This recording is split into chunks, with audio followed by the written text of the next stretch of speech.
This program is brought to you by Stone Age Tools, named a best place to work by Outside Magazine. You're watching Inside Durango News with Ashley Dixon, bringing you local programming that matters. Are school children taking too many tests in the age of accountability? Get ready for tax penalties if you don't have health insurance, and learn how the local economy will fare in 2015. These stories and more on this edition of Inside Durango News. This program is brought to you by Stone Age Tools, named a best place to work by Outside Magazine. Thanks for watching Inside Durango News. I'm Ashley Dixon. Forget paper and pencil pop quizzes. Durango School District 9R has developed a new, groundbreaking system to measure student learning, and it's gaining the attention of school districts nationwide. But that same work is generating stiff opposition among some community members who fear that students are being forced to take too many tests.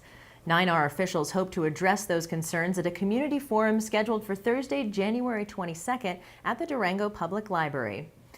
At issue is a new online computer program called School Vault, and it's a powerful tool that measures student mastery at every step of the learning process.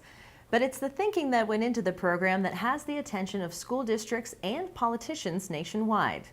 Teachers have spent the past 2.5 years analyzing the new Colorado academic standards adopted in 2010. The standards are designed to prepare students for college and careers, and the new expectations are more rigorous than ever before. To make sure that 9R students meet the new standards, teachers drilled down to identify the day-to-day learning goals that students must meet before they move on to the next lesson. And that's where School Vault comes in. The web-based computer program allows teachers across grade levels throughout the district to share and use the same daily tests to measure each building block in the learning process. And it's changing the way that students learn and teachers teach. Well, there's two types of assessments. There's summative assessment, which is I learn for a long period of time and then I show you what I know. We're talking about the type of assessment that is on a daily basis, that students engage in after I provide instruction, and that gives me as a teacher knowledge of did they get it or didn't they? Because if they got it, I need to move on, and if they didn't, I need to rethink about what's my strategy and how do I get them there. You know, we have for many, many years operated on a time frame that you have X number of days for third grade. And we hope you get to the knowledge that you need, but if you don't, oh well. This is shifting to learning being the constant, not time.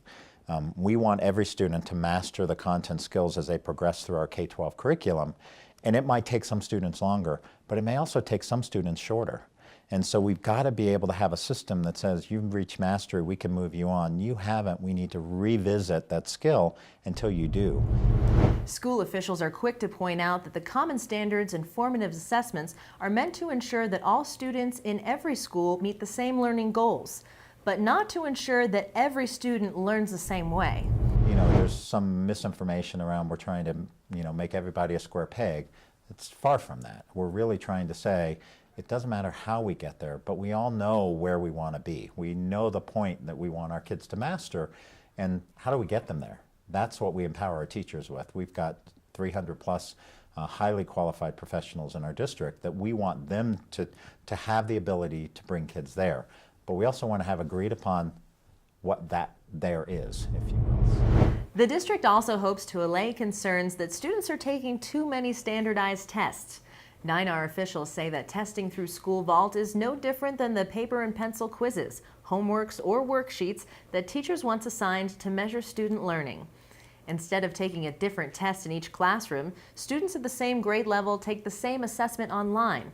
Furthermore, teachers are finding that School Vault assessments are more in line with how today's wired generations of students learn, and the immediate feedback is empowering students to take charge of their own learning. As we've engaged students, what we're hearing is getting the immediate feedback is exciting, and that gives them the ability to own their learning, and that's critical, as we've got to have not only teachers own their students, but students own their own learning, because that's the only way we're going to really inspire kids. We have to own our work as an adult in the real world. Why don't we want our kids to own their own work as students in our schools?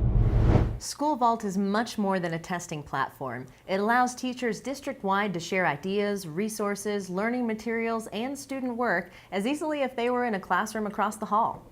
Nor will School Vault replace project-based learning, musical performance, artwork, or other creative projects that allow students to demonstrate mastery.